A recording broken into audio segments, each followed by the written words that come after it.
আজকে যদি সামাজিকভাবে এই সুদখোর যারা এদেরকে চিহ্নিত করে সম্মানের কোনো চেয়ার দেওয়া না হয়, সম্মানের কোনো কাজ দেওয়া না হয়, সম্মানী কাজে ডাকা না হয়, আপসে আপ মূল্য যখন কমে যাবে তার সুদ ছাড়তে বাধ্য হবে। এভাবে ওপেন সুদ খাইতে পারবে না। মুসলমানের সমাজে ওপেন সুদ খাইবা এটা চলবে না। মসজিদের কেশিয়াররা সুদখোর যদি তুমি পয়সাওয়ালা হও, তুমি সভাপতি হইলে গানে সভাপতি হবা, তুমি মাতবরি করলে নষ্ট ভসা কাজের মাতবরি করবা, ভালো কাজে নেক কাজে তোমার মাথাব্বরি দখলদারিত্ব চলবে না। তোমার নীতি আদর্শই ঠিক নাই। মুসলমান ভাইরা, সুদখোরদের ব্যাপারে আল্লাহ কি বললেন? الذين يأكلون الربا لا يقومون إلا كما يقوم الذي يتخبطه الشيطان من المس ذلك بأنهم قالوا إنما البيع مثل الربا وأحل الله البيع وحرم الربا। ভালো লাগুক আর খারাপ লাগুক, আল্লাহর কোরআনের আয়াত আমি শোনাবই।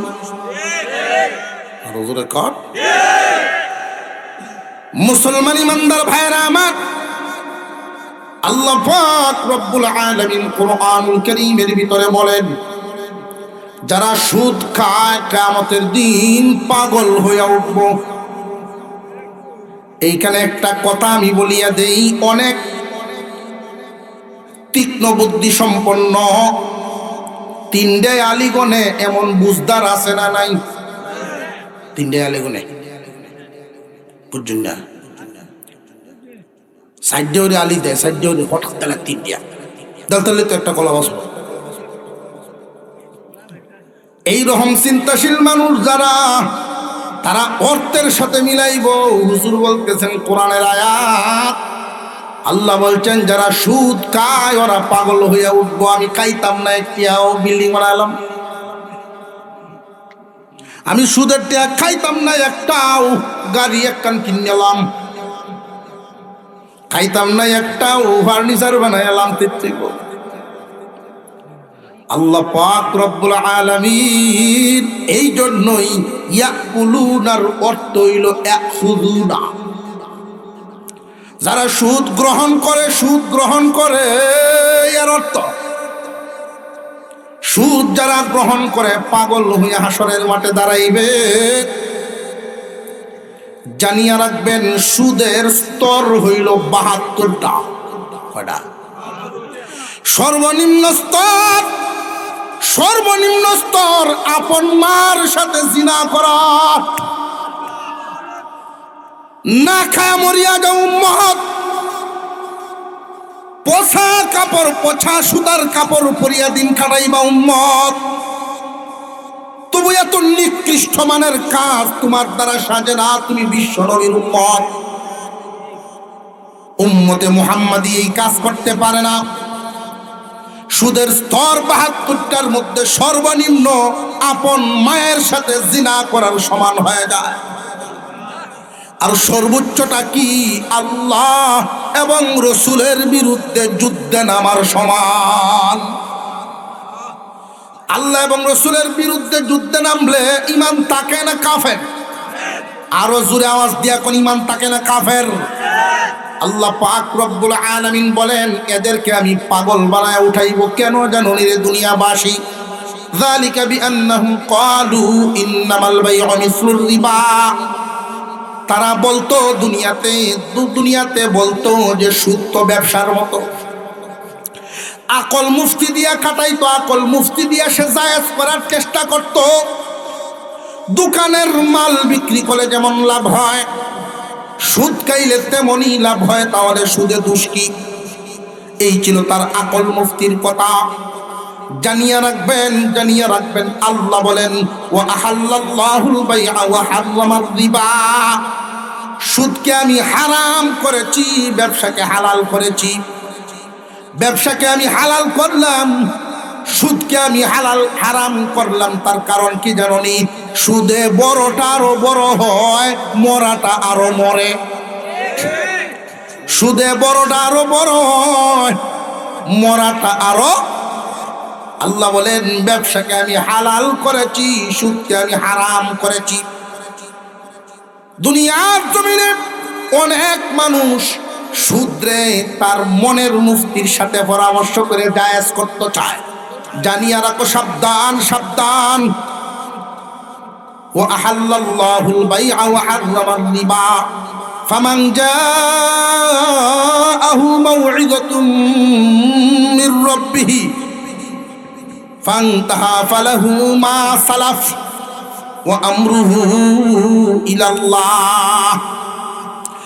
আল্লাহ পাক রব্বুল আলামিন তিনি বর্ণনা করেন এই আয়াত পৌঁছার পরে, এই আয়াত আগে শুনে নাই, এত জঘন্য অপরাধ আগে শুনে নাই, জঘন্য শাস্তির কথা শুনে নাই।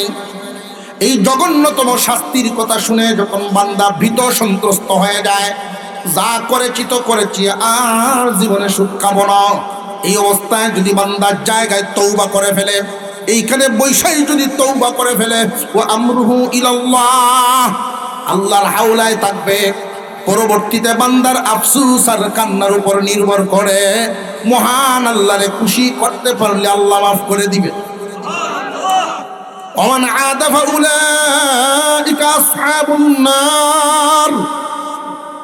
কিন্তু যারা এই আয়াত শোনার পরেও সে জায়গায় ঘুরেই চলে গেল, আগের জায়গায় রয়ে গেল, উলাইকা আসহাবুন নার, তারা আগুনের লাকড়ি হবে, তাদের আবাসস্থল হবে আগুন, জাহান্নামের আগুনে তাদের ঠিকানা।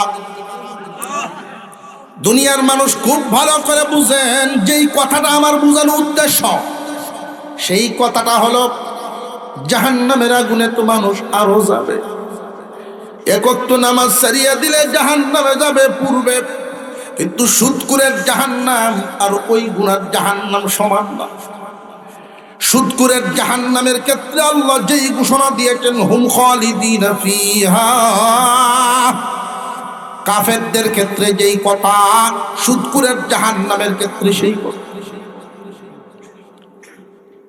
মুফাসসিরিনে কেরাম বলেন, জানিয়া রাখো, জানিয়া রাখো, সাবধান। সুদখোর এই কথা শোনার কারণ কি? আল্লাহ পাক এত কঠোর কথা কেন বললেন, শক্ত করে কেন বললেন? সুদ খাইলেও তো সে মুসলমান, আমরা দেখতেছি, মুসলমানের সন্তান আমরা দেখতেছি, সুদও খায়, মসজিদও যায়, আছে না নাই? কিন্তু আল্লাহ পাক রব্বুল আলামিন বলেন, সাবধান সাবধান। সুদখোরের সাজা আর কাফেরদের সাজা সমান বলার কারণ কি? ওই যে বলছিলাম, মনে আসেনি? আমল নামা পাইব বাম হাতে, ডান হাতে আমল নামা যারা পাইব, ডাক দিয়া জিগাইব, কি গো মুখ ভাই, তুমি না দুনিয়ায় মুসলমান ছিলাও, নামাজের কাতারে দাঁড়াইতা, তাহলে আজকে বাম হাতে আমল নামা নিয়ে কাফেরদের কাতারে কেন দাঁড়াইলা? যে আমি কাফেরদের কাতারে এই জন্য দাঁড়াইলাম, আমার কথা এবং কাজ কাফেরদের মতো ছিল। জানিয়ে রাখবেন, যদিও মুসলমান, সুদ খাইতে খাইতে আয়াত শোনার পরেও যারা ফিরে আসে না, তওবা করে না, এই সুদের উপরেই থাকতে থাকে, এক অবস্থায় তার মন মানসিকতা এমন হইয়া যায়, এত কঠোর হইয়া যায়, দুনিয়ার জন্য এতটাই পাগল হইয়া যায়, এই সুদ খাইতে খাইতে মনের অবস্থা এতটা আংরা হইয়া যায়, ময়লা হইয়া যায়, ঈমান নিয়ে মরতে পারে না। يا أيها الذين آمنوا استعينوا بالصبر والصلاة إن الله مع الصابرين।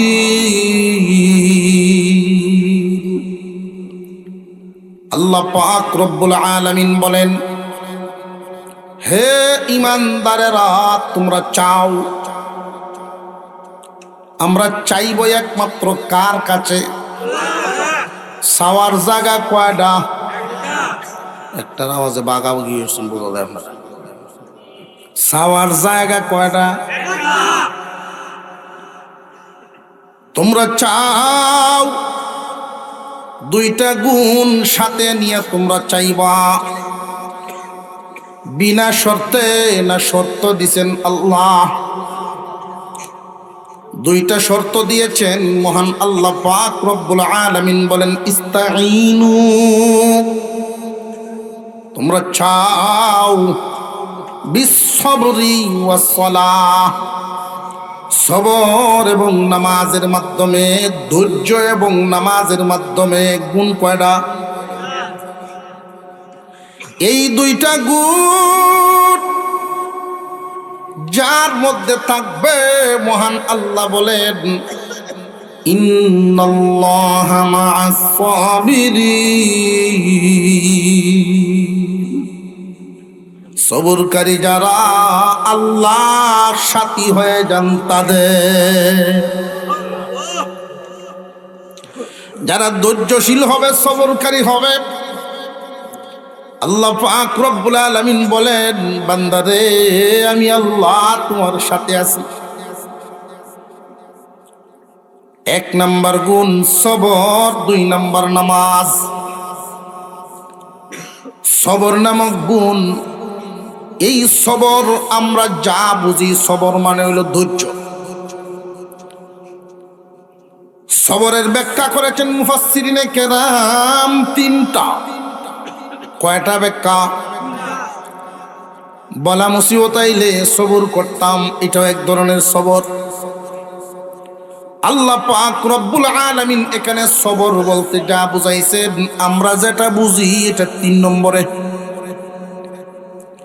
মহান মৌলাই করিম সবর বলতে বুঝাইছেন 1 নাম্বার সবর, আল্লাহ পাক যা নিষেধ করেছেন তা থেকে নিজেকে বাঁচায় রাখা। আল্লাহ যা হারাম করেছেন বান্দা তা ছেড়ে দাও, 1 নাম্বার সবর। 2 নাম্বার, আল্লাহ যা আদেশ করেছেন তা আঁকড়ায় ধরো, পালন করো। আল্লাহ যা হারাম করেছেন ছেড়ে দাও, আল্লাহ যা আদেশ করেছেন গ্রহণ করো। এই দুইটা গুণ যখন বান্দার সামনে চলে আসবে, তখন আল্লাহ পাক তার 3 নাম্বার পরীক্ষায় 1 2 3 1 2 3 না হইলে 3তে ভর্তি হরণ দিব। 1 নাম্বার সবরের 1 নাম্বার ব্যাখ্যা হলো মহান মৌলাই করিম যা আদেশ করেছেন তা ছেড়ে দাও, যা নিষেধ করেছেন তা ছেড়ে দাও। আল্লাহ পাক রব্বুল আলামিন যত নিষেধ করেছেন এর মধ্যে বর্তমান সব নিষেধের আলোচনা এক মজলিসে সম্ভব হবে না। এই জন্য এমন একটা জিনিসের নাম বলবো, এমন একটা শব্দ বলবো যেই রোগে আমরা বর্তমানে আক্রান্ত হইতেছি। আল্লাহ যা নিষেধ করেছেন এগুলো কি করণ না সারণ? আরো জোরে। 1 নাম্বার যেটা বেশি দেখতেছি সেটা হইল সুদ। ঠিকটা আরো আসতে কখন ভুল যাবো। সুদ এমন মারাত্মক এক নিষেধ, মারাত্মক একটা হারাম। সুদ যারা খায়, আপনার আমার পয়গম্বর উম্মতের জন্য দরদি কম না বেশি? আরো জোরে কন। কেমন দরদি নবী আমার? আদম আলাইহিস সালাম জান্নাতের ভিতরে চলে যাওয়ার জন্য যাবেন, জান্নাতের সামনে সমস্ত নবীগণ হাসরের ময়দান থেকে জান্নাতের দিকে যাইতে থাকবেন। জান্নাতের সামনে গিয়া ডাক দিবেন, দরজা খোলো, আনা আদম সফিউল্লাহ। জান্নাতের প্রহরী রিদওয়ান ফেরেশতা, উনি বলবেন আপনি কে? আমি আদম, প্রথম মানুষ এবং প্রথম পয়গম্বর। আল্লাহ রব্বুল আলামিন জান্নাত দান করেছেন, আমি এসেছি, দরজা খুলে দাও। মাফ করুন, দরজা খোলার সময় কোনো হয় নাই। আর একটু জোরে কর। নূহ আলাইহিস সালাম যাবেন, আনা নূহ আব্দুল গফফার, ওনার টাইটেল ছিল গফফার, অধিক পরিমাণ ক্রন্দনকারী পয়গম্বর। অধিক পরিমাণে উনি কাঁদতেন। মাফ করেন, দরজা খোলার সময় কোনো হয় নাই। এইভাবে একজন একজন করে ঈসা আলাইহিস সালাম পর্যন্ত 1 লক্ষ মতান্তরে 2,24,000 পয়গম্বর জান্নাতের সামনে বীর জমায়া দিবেন। এমনি ফেরেশতা ডাক দিয়া বলবেন, ওগো পয়গম্বরগণ, আদম নবীর নাম শুনলাম, ইব্রাহিম নবীর নাম শুনলাম, মুসা নবীর নাম শুনলাম, ইউসুফ নবীর নাম শুনলাম, ঈসা নবী পর্যন্ত সব নবীর নাম শুনলাম, কিন্তু মুহাম্মদ নবীর নাম শুনি নাই। উনি কি আসেন নাই? নবীগণ বলতে থাকবেন, না উনি আসেন নাই। উনি কই? উনি জাহান্নামের দরজার সামনে দাঁড়ায় কাঁদে। ইয়া উম্মতি বলে কান্দেন, আমার উম্মতকে বাঁচায় দাও, আমার উম্মতকে বাঁচাও। যতক্ষণ পর্যন্ত একজন উম্মত জাহান্নামে থাকবে, ততক্ষণ পয়গম্বর সেখান থেকে সরবেন না। আল্লাহ পাক রব্বুল আলামিন আপনার আমার পয়গম্বরকে অবশেষে ডাক দিবেন, দোস্ত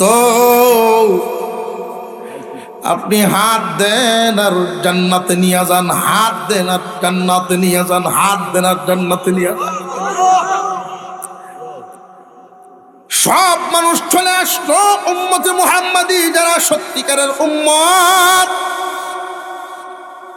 সুপারিশ করতে থাকবেন। উলামায়ে কেরামের উসিলায়, নেক কাজের উসিলায়, যত উসিলা আছে সমস্ত উসিলাগুলো পেশ করা হবে। পয়গম্বর সবাই বের করবেন, একজন উম্মত বাকি আছে। ফেরেশতারা তালাশ করতে থাকবে, পায় না। পুড়তে পুড়তে আংরা হইয়া জাহান্নামের আগুনের একদম নিচে গিয়া পড়ে আছে, কেউ পায় না। ফেরেশতারা তল্লাশি দিতেছেন বারবার, এই উম্মতকে যেহেতু পায় না, পয়গম্বর সরেন না। আল্লাহ পাক ডাক দিয়ে বলেন, দোস্ত আমার, আমি ওয়াদা দিয়েছিলাম, ওয়ালা সাউফা ইউতিকা রাব্বুকা ফাতারদা, অচিরেই এমন নিয়ামত আমি আপনাকে দেব, আপনাকে খুশি করে ছাড়ব। ফেরেশতারা পায় না, কিন্তু আমি আল্লাহ জানি আপনার এই উম্মত কোথায়, পুরে পুরে আংরা হয়ে কোন জায়গায় লুকায় আছে আমি তো জানি। আল্লাহ রব্বুল আলামিন কুদরতি হাত দিয়া টান দিয়াই না ওই আংটাটা দিবেন, দোস্ত নেন আপনার এই উম্মত, আপনার এই পুরো উম্মত গ্রহণ করেন। রহমতের পানি দ্বারা ধুইয়া এই উম্মত প্রিয়া যখন পয়গম্বর জান্নাতে যাবেন, বিশ্ব নবী রাহমাতুল লিল আলামিন তখন সবার আগে জান্নাতে ঢুকবেন। এরপরে নবীগণ, আখিরি জামানার পয়গম্বরের উম্মতগণ যখন জান্নাতে যাবে, অন্যান্য পয়গম্বরের উম্মতেরা তখন সুযোগ পাবে। এই দয়ার নবী, মায়ার নবী, বিশ্ব নবী রাহমাতুল লিল আলামিন কতটুকুন কষ্ট নিয়া, খুব নিয়া পরে লানত করতে পারেন আন্দাজ করে। আল্লাহর নবী লানত করেছেন, বদদুয়া করেছেন 4 দল মানুষের জন্য।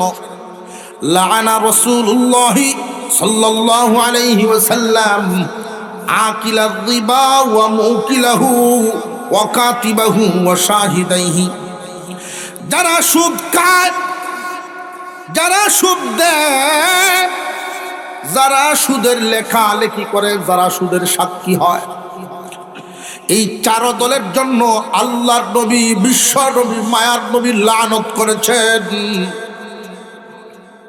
খুব সাবধান উম্মতে মুহাম্মাদি, যারা সুদ খাইবে দুনিয়ার জমিনের কিয়ামতের দিন যখন আল্লাহর সামনে দাঁড়াবে, তার অবস্থাটা কেমন হবে আল্লাহ কোরআনে উল্লেখ করেছেন, আয়াত নাজিল করে দিয়েছেন। মহান আল্লাহ পাক রব্বুল আলামিন আয়াত নাজিল করে আল্লাহ বলেন, আল্লাযীনা ইয়াকুলুনা আর-রিবা লা ইয়াকুমুনা ইল্লা কামা ইয়াকুমুল্লাযী ইয়াতাখাব্বাতুহুশ-শাইতানু মিনাল মাস। কিয়ামতের কঠিন ময়দানে সুদখোর যারা পাগল হয়ে উঠবে, সারা হাসরবাসীরা দেখলেই চিনে ফেলবে এই লোকটা দুনিয়ায় সুদখোর ছিল। মুফাসসিরিনে কেরাম বলেন, আল্লাহ এদেরকে সুদখোর পাগল বানায় উঠাইবেন কেন? পাগল বানায় উঠানোর এক নাম্বার কারণ হলো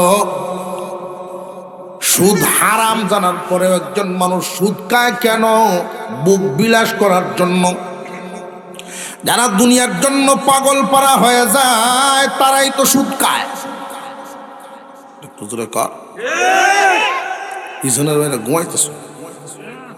দুনিয়ার জন্য যারা পাগল পারা হইয়া যায় তারাই কিন্তু সুদ খায়। আল্লাহ বলেন, দুনিয়ায় যেহেতু পাগল হইছ, তোমারে আমি পাগল বানায়া উঠাইব। হাসরের মাঠে একদল মানুষ বাম হাতে আমল নামা নিয়ে দাঁড়াইব, অথচ দুনিয়ায় এরা মুসলমান ছিল। নাউজুবিল্লাহ।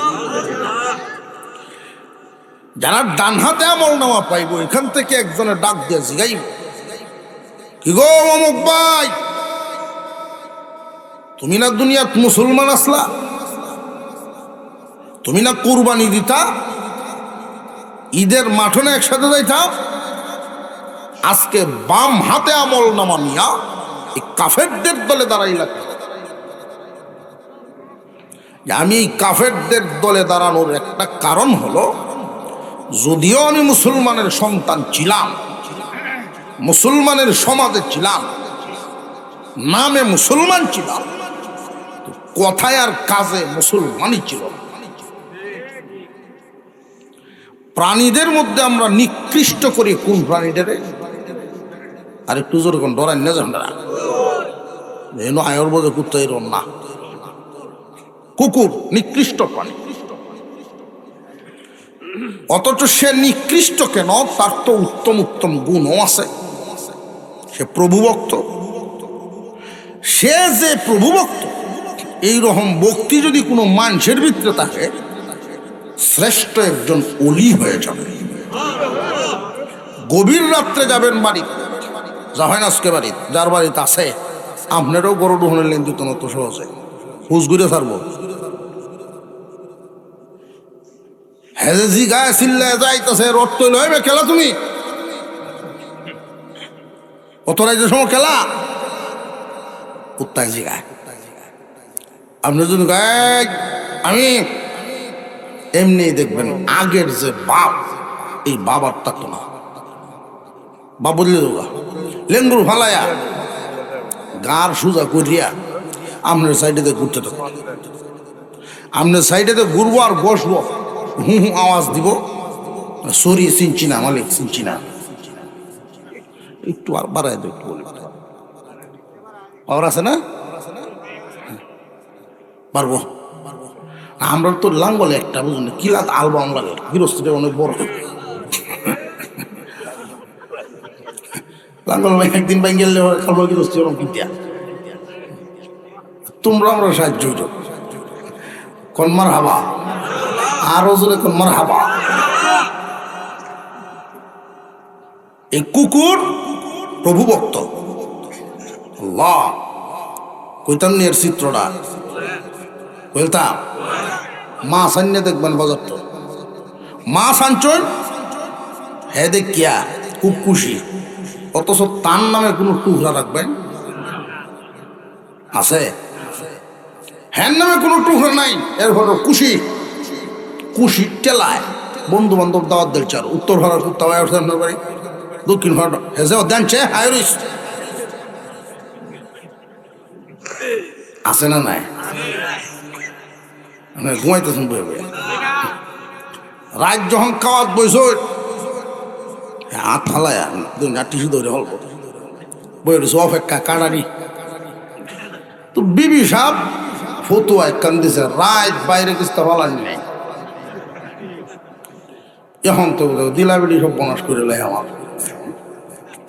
আমি তো খাইতাম ভাল্লামি না, আমার ইজ্জতও গেল। জবাব দেবে আনছিলাম, জাগা ভাই সকল কি করণ যাইব, এরকম এক বেতালা বিড়ি লইয়া সংসার করতে যাবো মালিয়া, কি করণ যাবো জাগা। সারা রাত যে না খায়া আপনার বাড়িতে শুয়ে রইল, এই রাত্রে যদি কোনো চোর ঢুকে ছেড়ে দিব। আর একটু জোরে কর। সকাল 8টার সময় যখন আপনি ঘুম থেকে উঠেন, তখন দেখবেন কুকুর মাঝে মাঝে আপনার দিকে তাকায়। কি বলে জানেননি কুকুরের ভাষা? মালিক, তুমি আমারে খাওয়ান দাও নাই, আমি কিন্তু তোমার ডিউটি পালন না করি নাই, পালন ঠিকই করছি।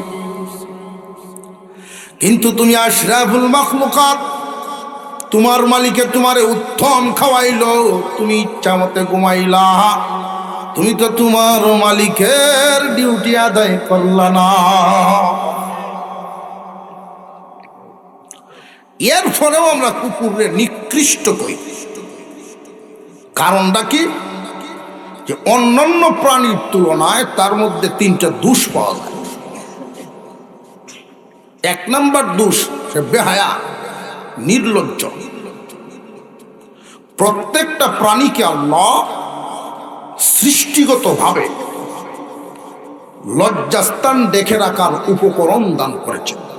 লেজ আছে না নাই? ছাগলেরও লেজ আছে।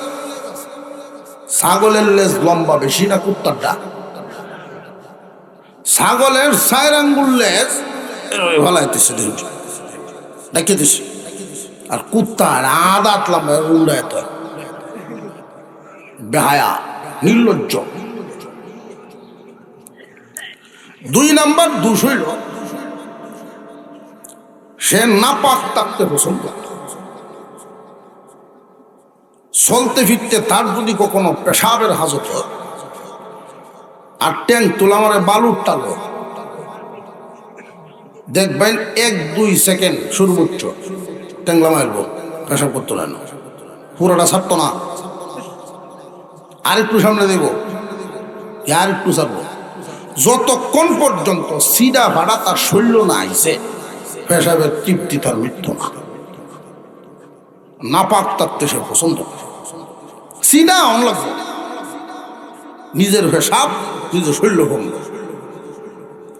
নইলে দৌড়তে থাকবো আর খালি মুক্ত থাকবো। 3 নাম্বার, সে নাপাক খাইতে পছন্দ করছে। আপনি তরকারিতে বাত মাখায় তুই 1 প্লেটও, আর ছোট বাচ্চার পায়খানা এটা আরেক সাইডে দেয়। কিছুক্ষণ অপেক্ষা করেন যে হ্যাঁ আছে কই আয়ুক, দেখবেন হে উড়ানো আয় আয় হে সেন্ট, সেটা ভালো লাগবো। হ্যাঁ এবার মেহমান, এরা সকালে ক্লাস আছে, এবার যোগ্য। আল্লাহ বড় বড় আলেম বানাও, বলুন আমিন। আরো আগে নেওয়ার দরকার আছে, হ্যাঁ এত রাত পর্যন্ত রাখে, 12টার প্রায় 12টা, আরো আগে নিলে ভালো আছে। আল্লাহ কবুল করেন, বলুন আমিন। নাফাক খাইতে পছন্দ করে, নাফাক থাকতে পছন্দ করে, আর বেহায়া, নির্লজ্জ। এই 3টে দোষ হইল কুকুরের নিকৃষ্ট দোষ। আমরা যে আশরাফুল, সৃষ্টির সেরা জীব, দেখিছে আমরার মধ্যে কি রকম দোষ আছে। কি দায়েমি ফরজ, দায়েমি মানে হামেশা, দায়মান কি হামেশা, হামেশা, সর্বদা। দায়েমি ফরজ হইল নাভির উপর থেকে হাঁটুর নিচ পর্যন্ত ঢেকে রাখা ফরজ, সর্বদা। অনেক মানুষ আছে ক্ষেত কোমানিত লাগলে সে যে লেন্ডিরে দিব, কুলানির ভাব আছে। আমি একবার ডাক দিছি, চাচা বাবু বেটা আমার ডাক শুন নেই, মুসারিতেছে কুলতো, যে বেনি ডেভা আইছে লুঙ্গিটারে টানলে তো মেলতো না, কুলন লাগবো। দেখুন যে লুঙ্গিটার ধরে আগে বেনি ফাহায়, বেনিডে ফাহায় এনে পরে কুষা লাগে, এইভাবে না লেগে লাগে মিয়া আইলো তো কে কইলেও তো না, কে তোলাম হায় আমার কে তোলাম তা। অথচ ইচ্ছা করলে কি ফরজ ঠিক রেখে গৃহস্থী করা যায় না? আর একটু জোরে কন, ব্যবস্থা আছে, সুযোগ আছে, এর পরেও করে না, বোঝা গেল কুকুরের চরিত্র লাভ পাইছে।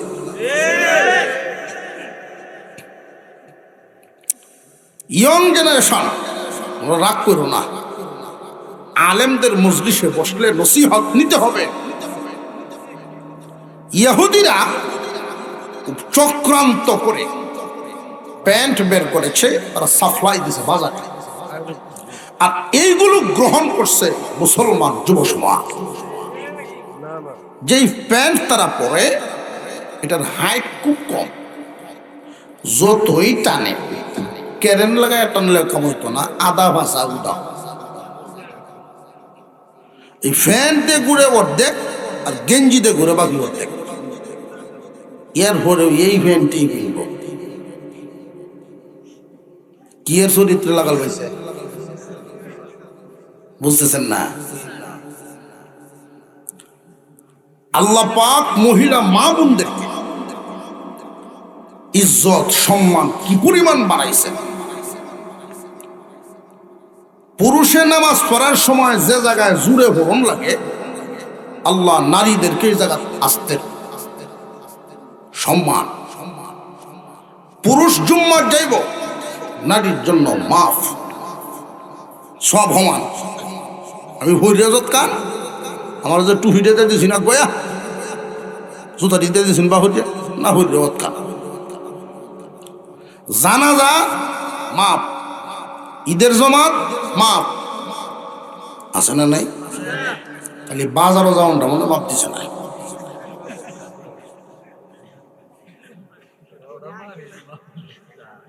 কি লাগাল হয়েছে বুঝে আসতেছে আপনাদের?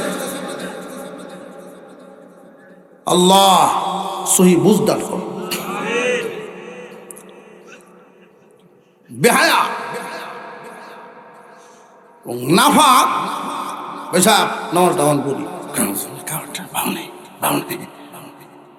এই অবস্থায় যদি মরণ হয়, আজরাইলকে তো এই কথা বলতে পারবো না যে একটু দাঁড়া হন বুঝুল্লা করিয়ে গেলি, কোন যাব এই অবস্থায় তাপা দিল নাফাক হয়ে আল্লাহ। 3 নাম্বার, নাফাক খাইতে পছন্দ করে। একজন মানুষ হালাল খাইতে পারে, হালাল খায়া জীবন যাপন করা খুব ভালো করে বুঝবেন।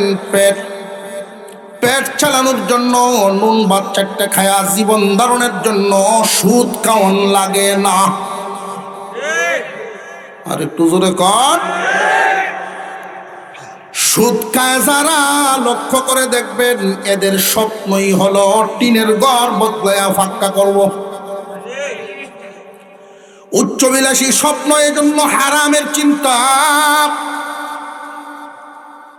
খুব সাবধান, কিয়ামতের দিন আল্লাহ রাব্বুল আলামিন তোমার যে উঠাইবেন হাসরের মাঠে, তুমি পাগলের মতো হইয়া উঠবা। তোমার সন্তানাদি, ওই যে শুরুতেই যে বলছিলাম সন্তানের যে কিছু পাওনা, হারাম খাইলে এই হারাম খাদ্যের মাধ্যমে হারাম রক্ত মাংস তৈরি হয়, এটার আসরও হারাম হয়।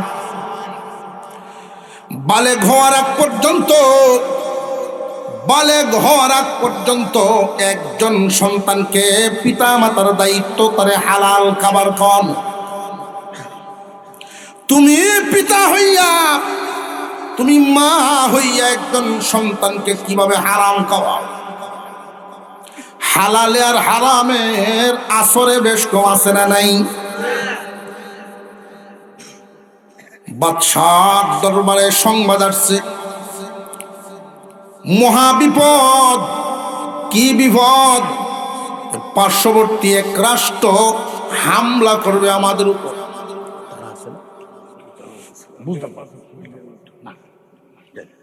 যে যত বড় হয় ব্যস্ততা আল্লাহ পাক সর্বদা রহম করুক। আপনারা যেভাবে মহব্বত করে আপনারাও তারা মহব্বত করেন। 28 তারিখে দাওয়াতটা ইনশাল্লাহ ইনশাল্লাহ আমি চেষ্টা করলাম, ইনশাল্লাহ যে কোনো একটা টাইম শরীর হয়ে আমার শাসাল মাদ্রাসায় 28 তারিখ মাহফিল, সকলের দাওয়াত। বড় মাদ্রাসাত যাইবেন কোন সময়? এসারের নামাজ বুঝে খাওয়া দাওয়া করে সেটা কায়া না, এই দিন আগে খাইলানি ইনশাআল্লাহ। আল্লাহ কবুল করেন, বলুন আমি। শাসাল মাদ্রাসা আমাদের এই এলাকার জন্য সবচেয়ে বড় মাদ্রাসা। সেইভাবে দেখো দাওরায়ে হাদিস বুখারী শরীফ পড়ানো হয়। আপনার অসুবিধা হইতেছে আজকে নিমুজিমু বাপ,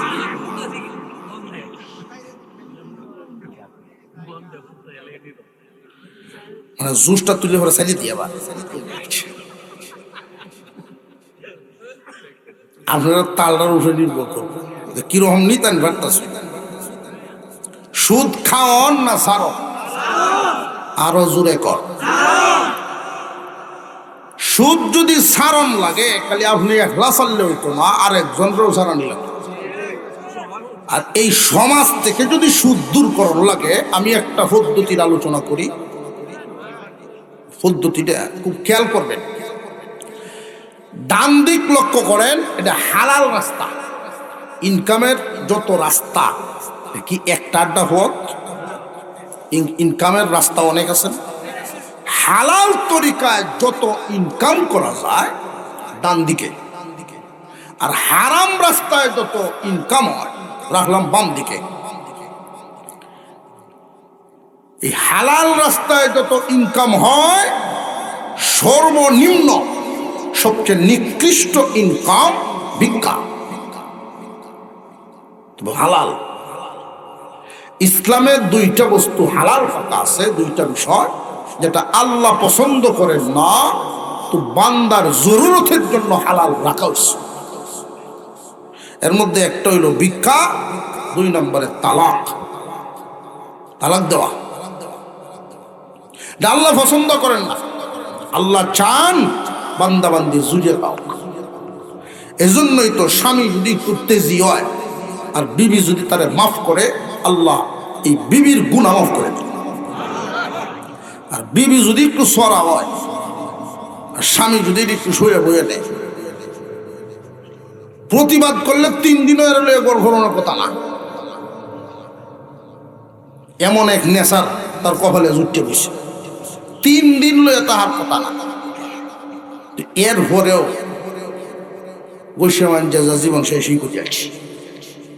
আল্লাহ বলেন, বান্দারে তুই যে ধৈর্য ধরছস, আমি আল্লাহ ধৈর্যশীল। ধৈর্যশীল কে? এত গুনাহ করতেছি এরপরে আল্লাহ টাটা বালায়। ধৈর্য তো আমার গুণ, এটা বান্দা তোমার মধ্যে এসে গেছে, তোমারে মাফ করে দিলাম। বুঝে আসতেছে? এলেন এই দোয়া করুন না যেতে আল্লাহ একটা কাটাস বিলাই হোক, একটা কাটাস বিলাই হেরু ফিরলে আপনার জিন্দগির মজা শেষ। কথা বুঝে আসতেছে? হালাল রাস্তার যত ইনকাম, সর্বনিম্ন মানের ইনকাম কোনটা? ভিক্ষা। আর হারাম রাস্তার যত ইনকাম সবার উপরের সিরিয়াল সুদ। মসজিদও যদি দেখা যায় 2 জন হাজির, সুদখোরও হাজির, ভিক্ষুকও হাজির জুম্মার দিন। এখন দেখা যায় দান বাক্স যখন ছাড়া হইল, যারা সুদখোর মার দেওয়া পাঞ্জাবি ভিন দিয়া আগের কাতার, খালি ইমামের ভিসের জায়গাটা লই আসছে না, কারণ মুয়াজ্জিন কারো আজান দিয়ে উঠতে পারে, সাইডের জায়গাটা লইছে। যেই দান বাক্স ছুটছে মশমশার একটা 500 টিকা নোট ছেড়ে দিচ্ছে। আর এই জিনিসটা দেখছে আরো 5-7 জন। আর বারিন্দা পর্যন্ত যখন গেছে, ভিক্ষুক তো আর আগের কাতারও সুযোগ নাই, বাইন্দাত করেছে। হে বেড়াও 5 টাকা দিছে, ভিক্ষা করে যা ইনকাম করছে এতে কিয়া 5 টাকা দিছে। আপনাদের বিবেকে কি বলে এই 500-র দাম বেশি আর 5 টাকার দাম বেশি? কারণ এটা সংখ্যায় বেশি হইলেও হারাম, সংখ্যা কম হইলেও হালাল। এটা ছাগল আর হাতি যেমন, হাতি যতই বড় জব হলে কয় কেজি নিবায়, যদি দাম কমায় 50 টাকা কেজি হয়, আর ছাগল নয় 1000 টাকা কেজি, আর এটা 50 টাকা কেজি। তেও নিতেন না, মাগনা দিলে আরে তেও নিতেন না। কিন্তু সুদটাটি এই কায় আর জোরে কন। জুম্মার পরে কমিটি হইব, কমিটি এখন এই যে 500 টাকা দেবো, এইটা তোর সভাপতির দায়িত্ব, কেশিয়ারের দায়িত্ব, একটা কিছু হেন দেয়। সুদ করইয়াও সম্মানের পথ ফাইল নি না, ফাইল না। এবারে সুদ কেটে ছাড়তো, বুঝাইতেছে? আজকে যদি সামাজিক ভাবে এই সুদখোর যারা এদেরকে চিহ্নিত করে সম্মানের কোনো চেয়ার দেওয়া না হয়, সম্মানের কোনো কাজ দেওয়া না হয়, সম্মানী কাজে ডাকা না হয়, আপসে আপ মূল্য যখন কমে যাবে তার সুদ ছাড়তে বাধ্য হবে। এভাবে ওপেন সুদ খাইতে পারবে না। মুসলমানের সমাজে ওপেন সুদ খাইবা এটা চলবে না। মসজিদের কেশিয়াররা সুদখোর যদি তুমি পয়সাওয়ালা হও, তুমি সভাপতি হইলে গানে সভাপতি হবা, তুমি মাতবরি করলে নষ্ট ফসা কাজের মাতবরি করবা, ভালো কাজে নেক কাজে তোমার মাথাব্বরি দখলদারিত্ব চলবে না। তোমার নীতি আদর্শই ঠিক নাই। টিহের আওয়াজটা 2-3 জনে দিন, বাকিরা খালি ইমামতি যাহারা দিলে আমরা দিলাম।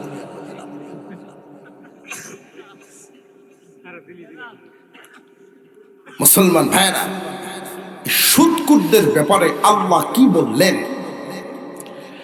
আল্লাযীনা ইয়াকুলুনা আর-রিবা লা ইয়াকুমুনা ইল্লা কামা ইয়াকুমুল্লাযী ইয়াতাখাব্বাতুহু আশ-শাইতানু মিনাল মাস, যালিকা বিআন্নাহুম ক্বালু ইন্নামাল বাই'উ মিসলুর রিবা ওয়া আহাল্লাল্লাহুল বাই'a ওয়া হাররামার রিবা। ভালো লাগো আর খারাপ লাগো, আল্লাহর কোরআনের আয়াত আমি শোনাবই।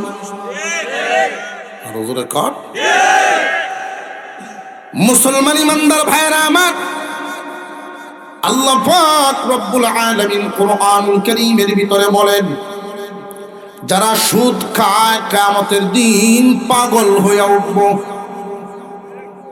এইখানে একটা কথা আমি বলিয়া দেই, অনেক তীক্ষ্ণ বুদ্ধি সম্পন্ন 3টে আলিগণে এমন বুঝদার আছে না নাই? 3টে আলিগণে বুঝুন না, সাইডে ওরে আলি দেয়, সাইডে ওরে হঠাৎ তাহলে 3টা দলতালে তো একটা কলা বসব।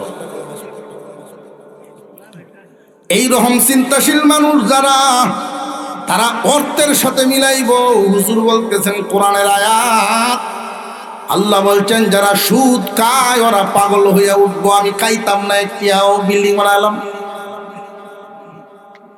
আমি সুদের টাকা খাইতাম না একটাও, গাড়ি একখান কিনলাম। খাইতাম না একটাও, ফার্নিচার বানাইলাম। আল্লাহ পাক রব্বুল আলামিন এই জন্যই ইয়াকুলুনার অর্থ হইল ইয়াখুযুনা, যারা সুদ গ্রহণ করে, সুদ গ্রহণ করে এর অর্থ। সুদ যারা গ্রহণ করে পাগল হইয়া হাসরের মাঠে দাঁড়াইবে। জানিয়া রাখবেন সুদের স্তর হইল 72টা। কয়টা? সর্বনিম্ন স্তর সর্বনিম্ন স্তর আপন মার সাথে জিনা করা। না খায়া মরিয়া যাও উম্মত,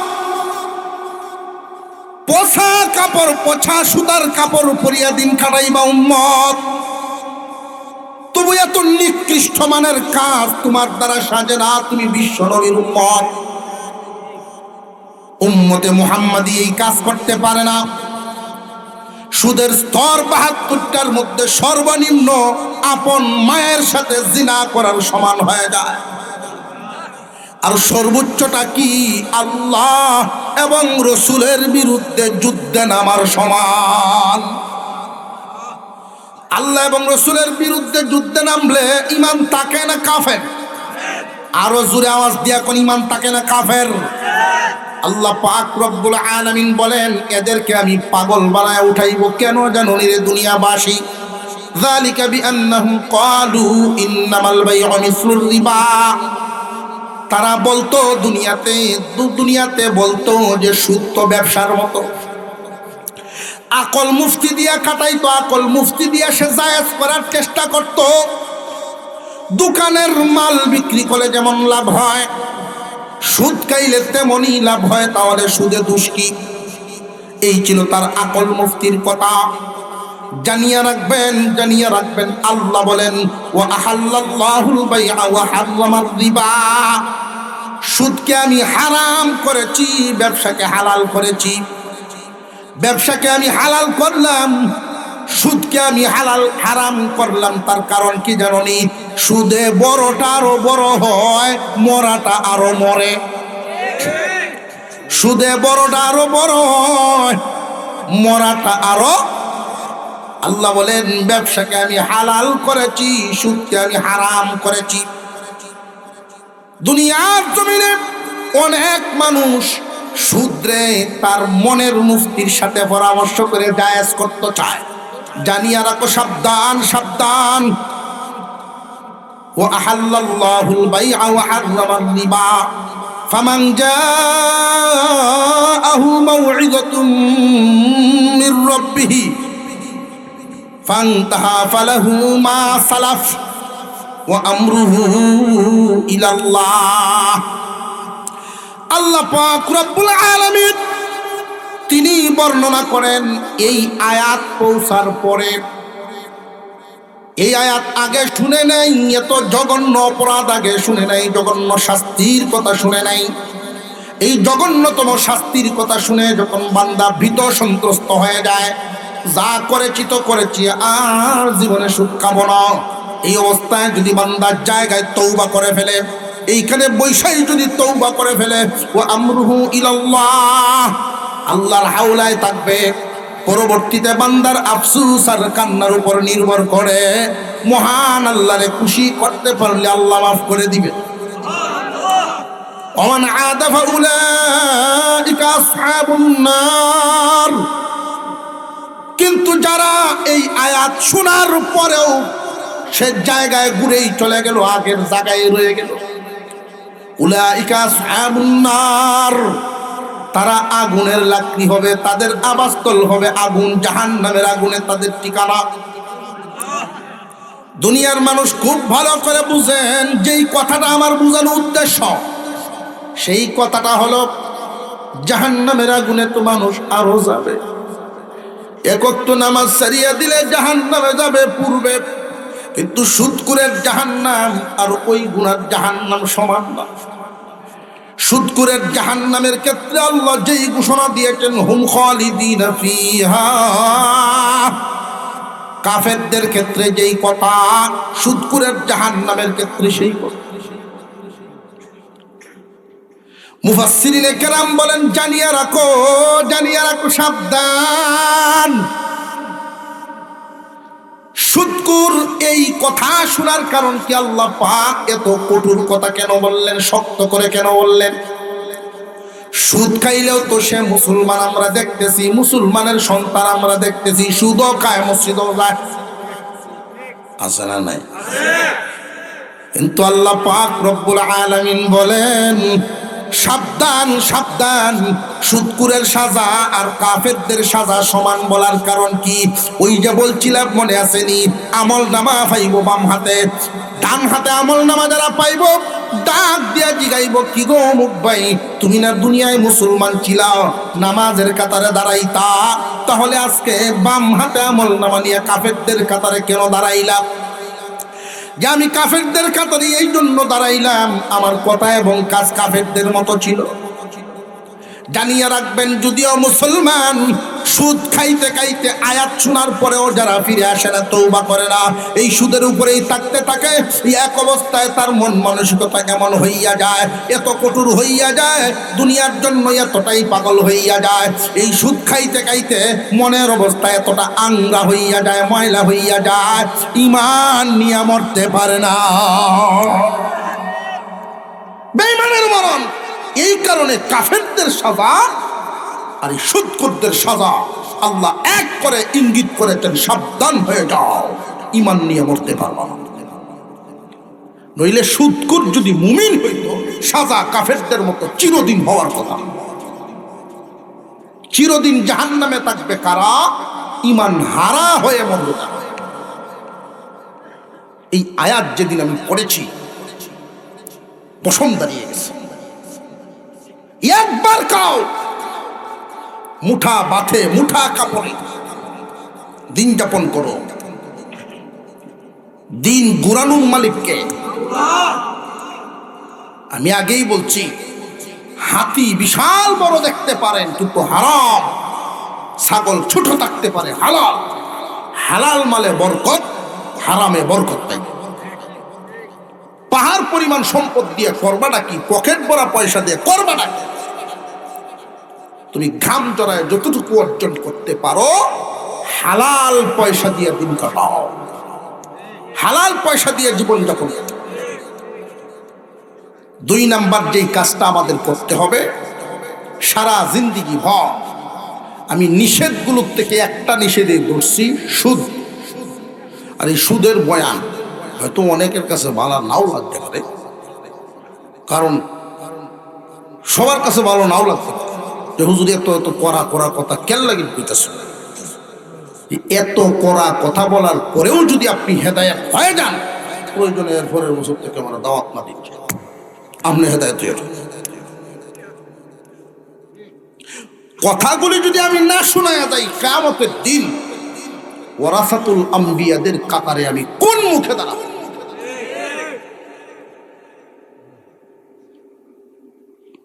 সুদখোর সমাজের নিকৃষ্টতম ইনকামকারী মানুষ,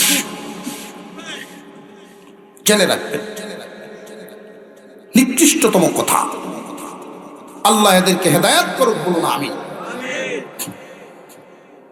ভাই, না খায়া খাদ্যের অভাবে কেউ মরে শুনছেন জীবনে? হালাল ইনকাম আল্লাহ যতটুকু দেয় সবর করেন। হালাল মালে ধনী বানাইতে পারেননি না? পারেন না। হারাম মালে তুমি হইতে যাও কেনে? হারাম মালে হইতে যাও। 2 নাম্বার যে গুণটা আপনারা ধরে রাখবেন, যতদিন বেঁচে থাকবেন দুনিয়াতে, কোরআনের সাথে সম্পর্ক রাখবেন। কোরআনের মহব্বত দিলে আছে না নাই? যতদিন মরণ পর্যন্ত রাখতে পারবো ইনশাআল্লাহ। কারা কারা পারবো একটু দেখি তো। নারে তাকবীর, হাত নামান। কোরআনের মহব্বত দিলের ভিতরে থাকবে।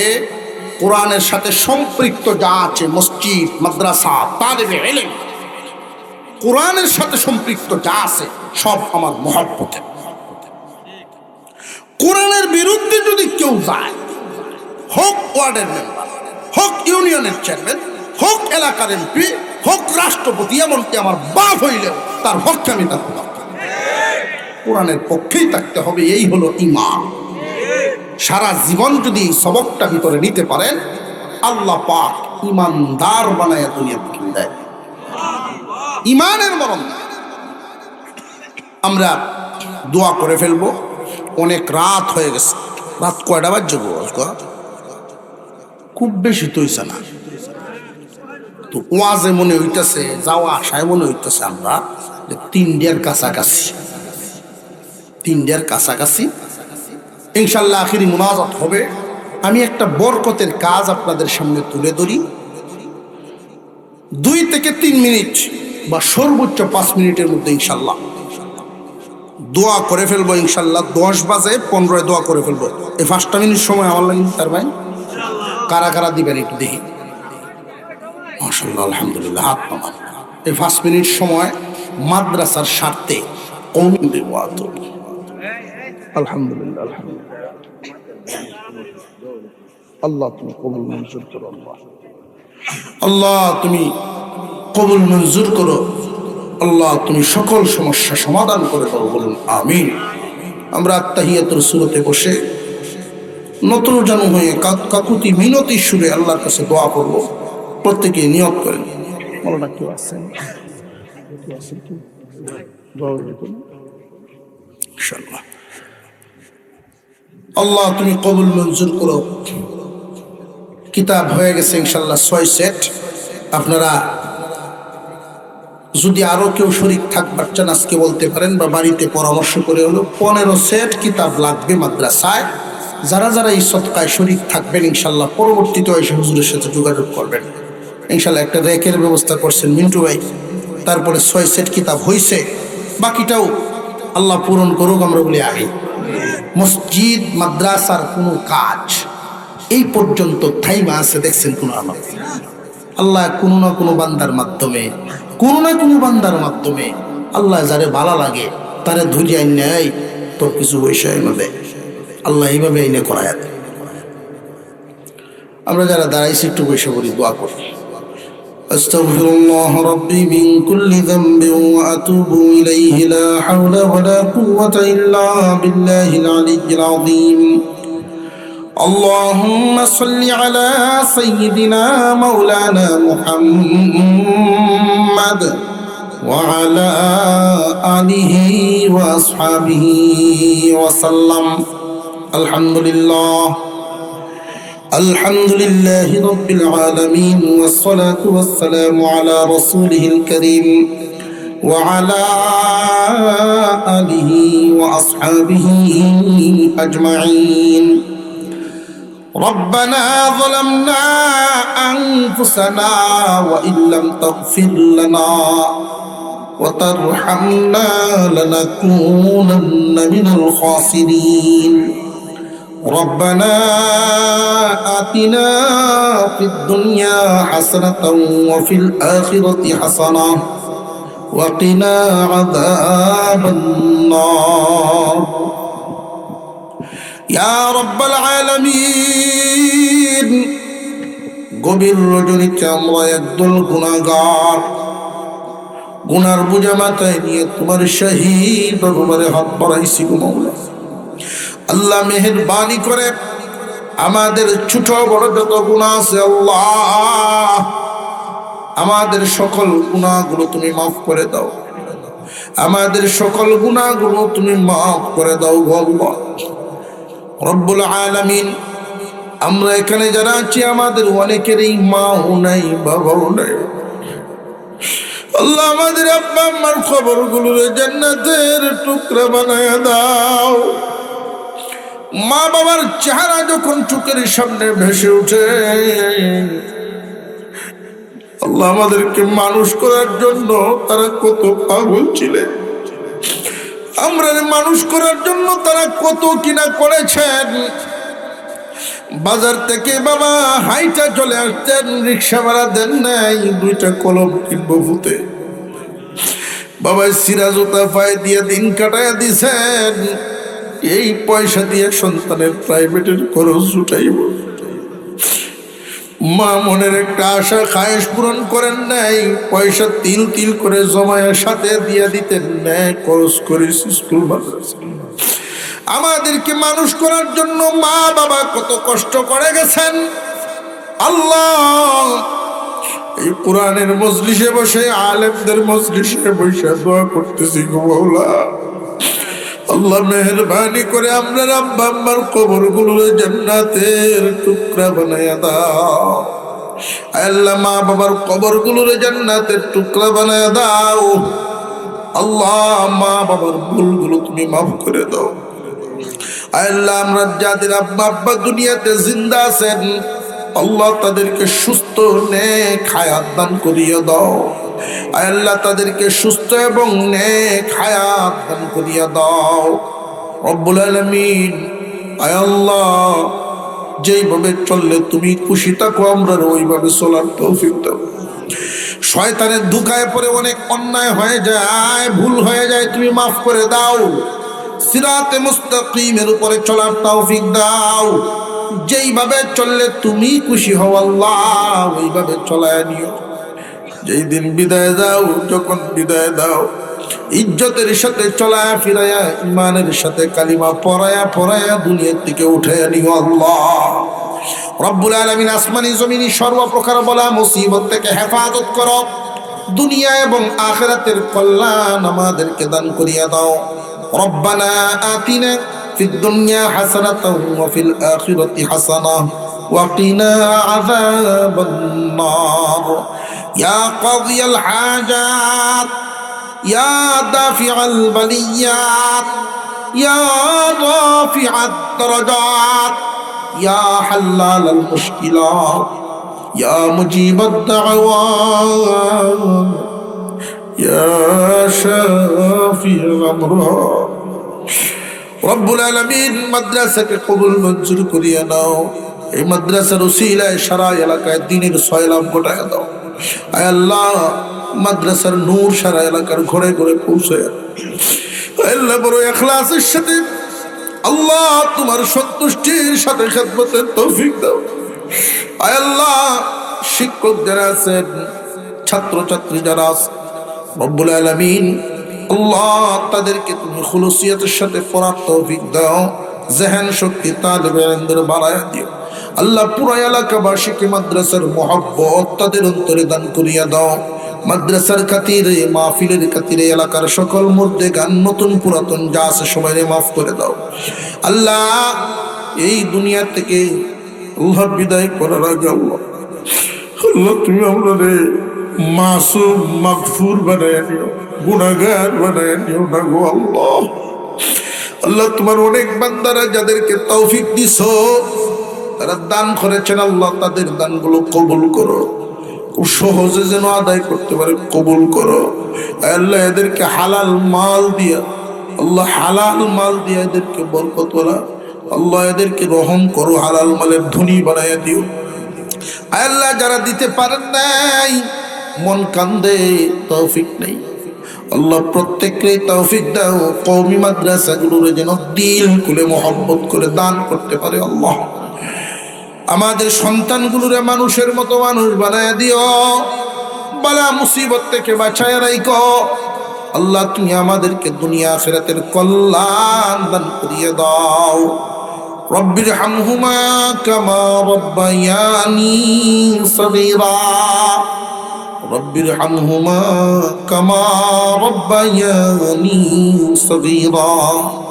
سبحان ربك رب العزة عما يصفون وسلام على المرسلين والحمد لله رب العالمين آمين برحمتك يا أرحم الراحمين.